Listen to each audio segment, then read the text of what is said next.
Good evening, everybody. We'll be talking with the President of the United States, Donald Trump, here in just moments live. I do want to set just a bit of the scene. This interview tonight comes as the radical Dems have been trying to create a nightmare for democracy this November. The party of hate, pushing mail-in ballots as the only safe way to vote during the China virus pandemic. They're also pushing as many left-wing activists and anarchists as they can into the streets of America.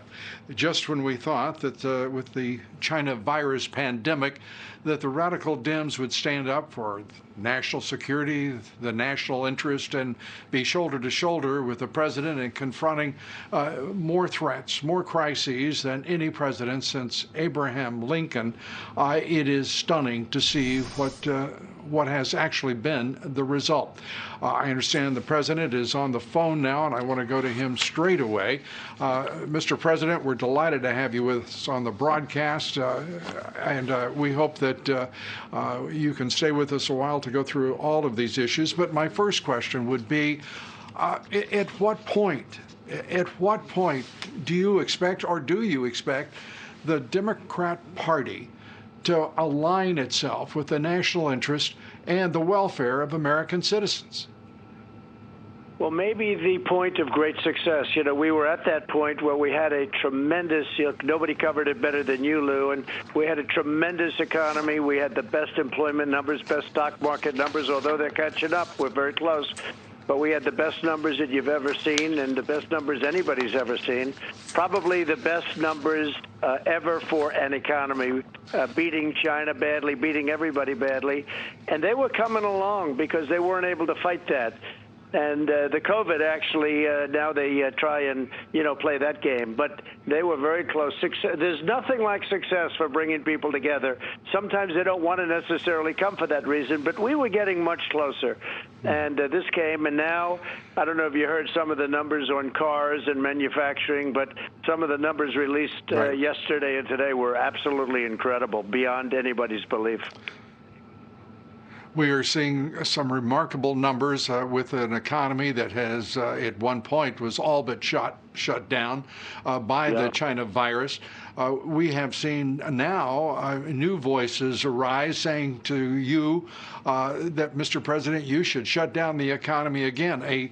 I don't know where the Federal Reserve gets these people, Mr. President, but Neil Kashkari, the president of the Minneapolis Fed, saying that we need to shut down the entire economy for 4 to 6 weeks, saying that we have plenty of money to sustain the economy through such a closure. It's remarkable, the voices that are chiming in to say, shut down the economy. It's as if they haven't been paying attention for the past 4 or 5 months. Well, that's not going to happen, Lou. What we did is we were, as we said, setting records in every way, and then we got hit by the plague. I call it the China plague, China virus, call it whatever you want. It's got like 20 different names. And we got hit hard, and we did close up. We had to close it up, and we did the right thing. We saved millions of lives, Lou. We would have had millions of lives. We have a number now which is unacceptable, but every number, anything more than one person is unacceptable because they could have stopped it. They could have stopped it from coming in. You say it all the time.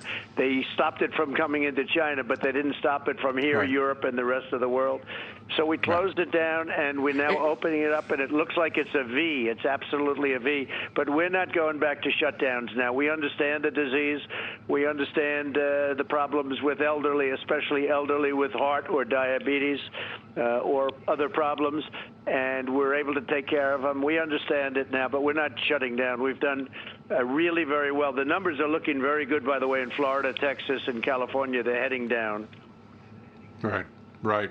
And a lot of people don't realize those numbers, the combination between Florida and Texas never rose to a significant portion of the deaths in New York State. To the point of opening this economy, Anthony Fauci, one of your doctors on the task force, saying that finally acknowledging very clearly and somewhat loudly that you saved lives and a great number of American lives by shutting down travel from China. Finally, a clear statement by Fauci on that particular issue. There are other ambiguities that he's left hanging, but that one finally, he is being direct and forthright. But speaking of Fauci, he is also acknowledging that schools, not all of them, but most schools need to reopen. The economy needs to be reopened. You're also getting support for that initiative. You were standing absolutely alone saying we've got to reopen the economy. Now the Secretary General of the United Nations is joining in to say absolutely open up the economy, put the kids in schools, because it could be otherwise a generational disaster for the entire world. Your thoughts? Well, we are opening the economy very rapidly, and frankly, some of the blue states, we wish they'd do it, and they'd do it fast. We're asking them to do it, but they like to keep it closed. It'll probably open up on November 4th. You understand that? They'll announce that they're opening on November 4th. There's a lot of politics involved in some of these states that are closed. It's let's say Democrat governors were being kind. We'll say Democrat governors, some radical left and maybe some not so radical left, but they're all Democrats. And frankly, they want to keep it closed, I think, as long as possible. Maybe for some good reasons, but maybe also for political reasons. But we want it open. We want the schools open, Lou. You know, young people have better immune systems than we do, Lou. I hate to tell you this. And they are in very good shape, virtually immune from this disease. They're incredible. The strength of their, probably you have to give the credit to their immune system. It's called being young. And yet with the flu and various other things, they don't do so well. So, you know, somebody will explain that someday perhaps. But they certainly for the China virus, they do very well. They do very, very well. So we want to open the schools. We are going to be opening most of the schools. The parents, generally speaking, want them open. And we want to do it safely, Lou. We want to get them open safely. But we want the whole deal opening. We want people starting to go to the office and starting to work. And I have to say, despite that, the numbers have been very, very good. We have a big number coming out on Friday. I believe it will be Friday, and that's going to be another jobs number. The last two have been incredible. They've been record-setting numbers, so 7.5 million jobs. And we have another number coming up, the third one after this whole catastrophe, and that'll be coming up, I believe, on Friday. Yes, and that unemployment rate will be followed by everyone. It will be one of the measures by which the reopening of the economy is being judged without question. As you talk about the schools, it's interesting that we have such a politicized, deeply partisan divide in this country that is finding expression even in the education of our children. And in particular for minorities in this country, this will be a tremendous backstep for them because they need desperately education. Our public schools are the great equalizer in our society, and to defer their education is absolutely outrageous. And for the Democrats to pretend that they're doing this for the American people is absurd. These radical Dems and the Federation of Teachers and the National Education Association, the two largest teachers unions, seem to be on the front of wanting not to work and wanting not to be in the classroom teaching those who need education most, our young people. Well, that's as you know, that's a very political group, and they want to see if they can get Biden in there. And I don't know if you saw Rasmussen was yesterday 51%. We were at 51%. Yep. And maybe, I don't know, almost more importantly, that strongly favor. This is a number people don't see very often, but 40% strongly favor. That means they're really committed. That means they're enthusiastic. We have tremendous record-setting enthusiasm on our side, and they have record-setting lack of enthusiasm. They've never had anybody so unenthusiastic. It's an amazing thing. It's a very unenthusiastically endorsed candidate. So we'll see what happens. You know, you never know. It's election, but I think we have more than we've ever had. We went down, as you know, to Texas 3 days ago, and we had literally tens of thousands of people on the roadways with the flags and the whole thing. I mean, they were going wild. And then we went to Florida on Friday. All of the sheriffs of Florida and law enforcement endorsed me 100%. Texas also, by the way. But, you know, when you think of it, he's against that group. And it's not him. He's told what to do. He's a puppet for the radical left. But when you think about it, they're against oil and gas. They're against guns. And I guess they're against God, okay? But they're against religion. They're against the Bible, certainly. I mean, you look at what they say. But if you're against oil, if you're against the guns and you're against the Bible, and then you're supposed to win Texas, I don't think that's working out too well. So I was with the governor of Texas. He said, no, you have a very tremendous lead. You know, they like to say Texas is in play, but yeah, how can you be against oil and gas and guns and lots of other things and you're in place? So these polls are fake. I had it. You know better than anybody. You've been so incredible. I'll tell you what, number one, you're a talented guy. I wouldn't want to have you as my enemy, that I can tell you, but you are one hell of a man. And you've been there from the beginning, and we really appreciate it. That's why I do things with you, and I don't bother with others. But when you look at the kind of polls we get, and I had the same thing last time, but the real polls and the internal polls are really fantastic. And when you take into consideration the enthusiasm and also the fact that a lot of people just don't want to get involved. You saw the one poll, I think it said 62% of the people don't want to either get involved or say who they're voting for. So how do you do a poll? So I think you're going to have a big surprise. I think we have actually much more enthusiasm and many more people than we had in 2016. Mm-hmm. We'll take 2016 right now, but I think the enthusiasm level, I mean, you would know better than I think the enthusiasm level is at a number that people haven't seen before, not in a long time. Yeah, I think there's an almost 30-point gap between Republican enthusiasm for Donald Trump and those Democrats for Joe Biden. It's really a tremendous deficit for Biden to overcome. Right. Sir? It's a record. It's a record gap on enthusiasm. And, you know, I feel it when you see thousands, tens of thousands of people on these highways in Texas. And we went to Maine. And we had unbelievable crowds. Nobody's ever seen crowds like that in Maine. And we went to other places. I mean, Pennsylvania. We were in Pennsylvania, Tennessee. No matter where we go, the level of enthusiasm, they meet you at the plane, and literally as far as the eye can see, the people are along the roadways. It's a beautiful thing to see. There's tremendous spirit in our country, tremendous spirit. And that spirit is expressed in a number of ways, but one certainly is the market itself. We are, as you alluded to earlier, watching this market move forward, advance, and stocks appreciate significantly despite the setbacks that have occurred, despite the level of fear that the radical left, it seems, is very involved in encouraging. It's really quite something to watch because we've never gone through this before, and you are leading the nation in a direction that I think most Americans, if they could vote right now, would say that's the way we want to go. This is a nation, you promised that you would restore prosperity. You not only promised that, you promised you'd restore prosperity for all Americans. We saw net worth of black households in this country soar to record highs. We saw the unemployment rates for all minorities move to record lows before the China virus. When you reflect on it, what is your sense? Because the relationship without question with China is complex and difficult. When you reflect on all of this, what is your thought about China and the prospects for the relationship going forward?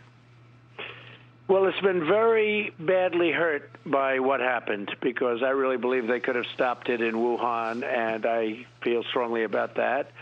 And it's certainly been very badly hurt. The farmers will tell you over the last few days they ordered a record amount of corn, a record amount of soybeans, numbers that have never been literally a record. I heard it was a record corn order and a record soybean order. Right.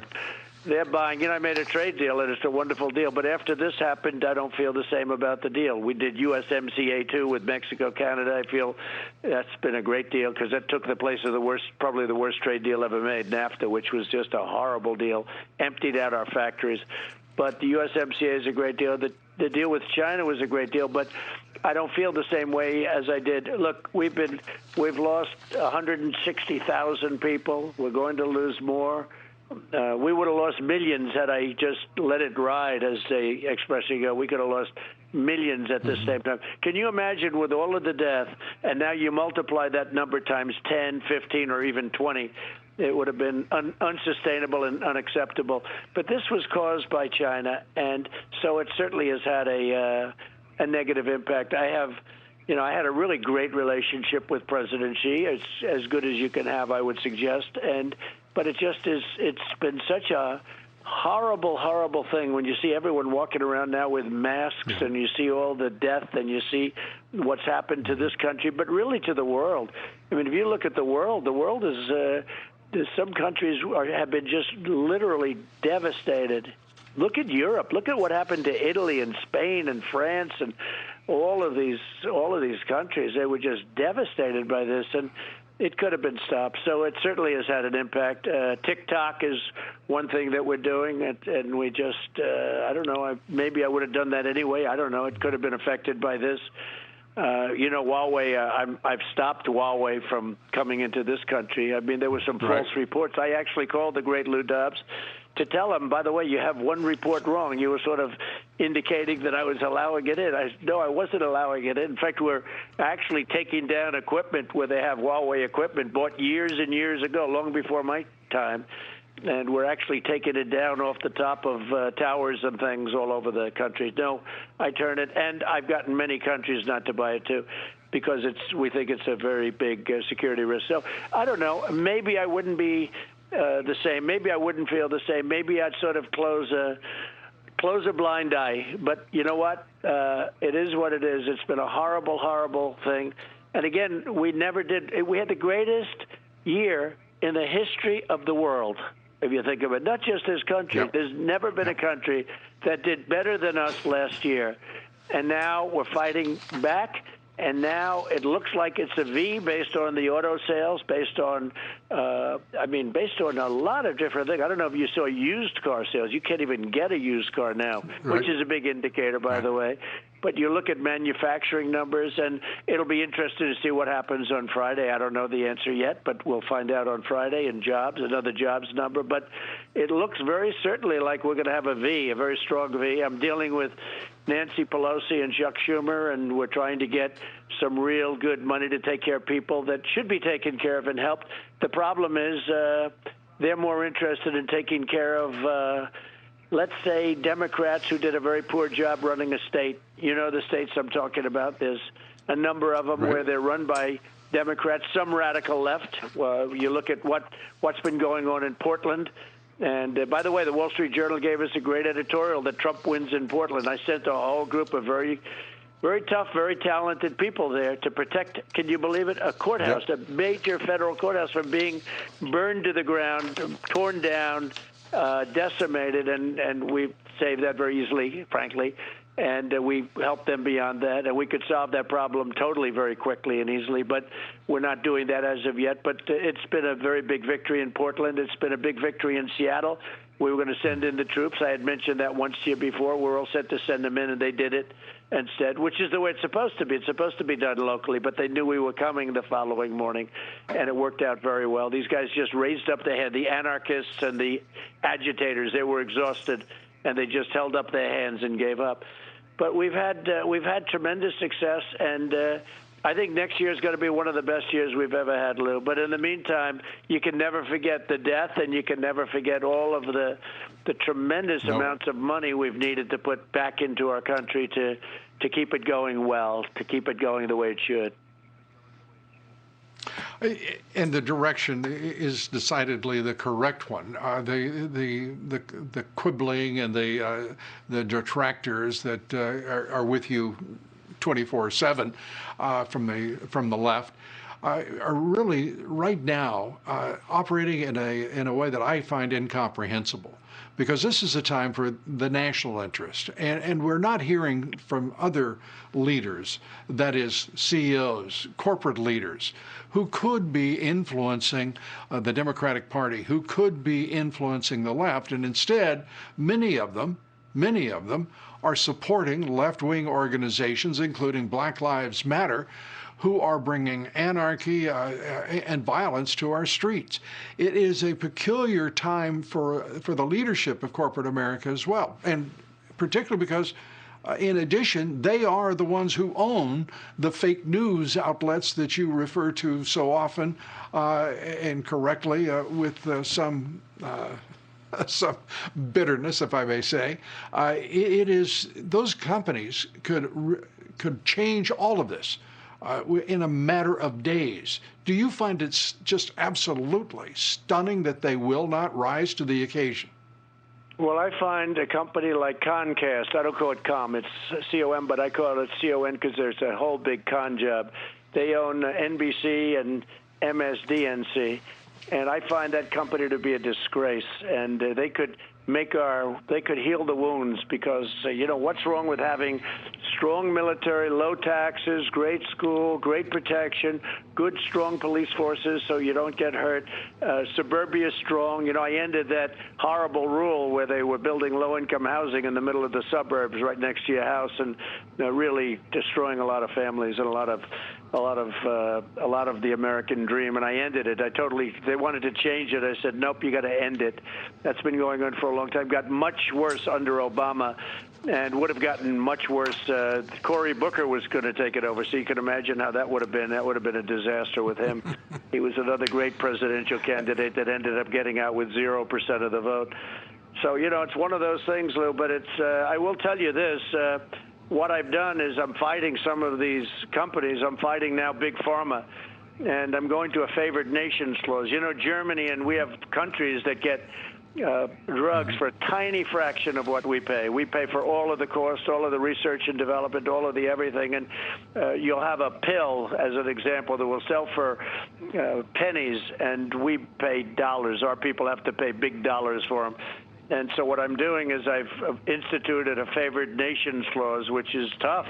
That's very tough. That means if let's say, just to use it as a name, let's say Germany or let's say UK gets their medicines and gets their prescription drugs for a very low price, and we're paying a very high price, we now get the same price as the lowest country anywhere in the world.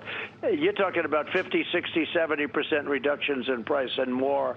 You're talking about nobody's ever done that. Plus, they have the rebate rule where we get all the rebates. You've always heard in the drug thing, very complex pricing structure, but it's really a ripoff. The rebate now goes toward reducing the price and goes to the people. And then we also have the right to buy from foreign countries, like Canada, as an example. It buys drugs for half the price of wheat. So we're going to buy some of the drugs directly from Canada because we get through all of the red tape, and I've authorized that they can do it. So Florida, as an example, I think Ron DeSantis will be the first one to do it. He's going to buy a lot of the drugs. Going to save 40, 50, 60% by buying the drug from Canada. It's ridiculous, but still, I don't care. The prices comes way down for the identical drug, same exact drug. So, I wouldn't say that Big Pharma is in love with me. They're taking commercials all over the place trying to, hurt me politically, and I don't care. They don't do anything for me. I don't need their money. A lot of politicians do, to be honest with you. But the favored nations clause will reduce drug prices massively. And just one thing, first time in 51 years last year that drug prices came down. So no other president got them down, but that's peanuts compared to what we're talking about now. Now we're talking about price reductions of 50, 60, 70% in prescription drugs. Nobody ever thought that was possible. Favored nations, nobody else would have done it, Lou. I think you're right. It's also one of the great advantages of having a populist in the White House, because we know you're for the people. The people put you in office, and not Big Pharma or the special interests that somehow find you, uncooperative with some of their policies, and the Chamber of Commerce in particular. So as we look at what you're accomplishing, it's truly been a remarkable 3.5 years because no one has faced the opposition you have, the national threats that you have, and for this country to be where we are, I think it's straightforwardly accurate to say we're very fortunate to have you in the White House, and I think most of America, including, we call them the silent majority. In point of fact, the left is intimidating people to such an extent, they're really the silenced majority. But you give them voice, and the American people are truly, I believe, grateful and will express that come November 3rd. We'll see. The polls that have you back behind a bit are actually kind of mild compared to the polls that had you being trampled in 2016. So I don't think anyone's too worried about that, least of all you, particularly as your approval ratings the polls are going looking forward. good. The internal polls have been fantastic, and Rasmussen has already turned around, and they were very accurate last time, and we're leading in the Rasmussen poll. And by the way, we built the wall. You know, the wall is 275 miles now, Lou. We'll be at 500 miles long, which is what we wanted by the end of the year. And I can't imagine the Chamber of Commerce being against it, but they fought me. The Chamber of Commerce fought me. And think about if we didn't have the wall. You know, we're setting record low numbers on the border. And when people come in illegally, we bring them out. We want people to come in illegally.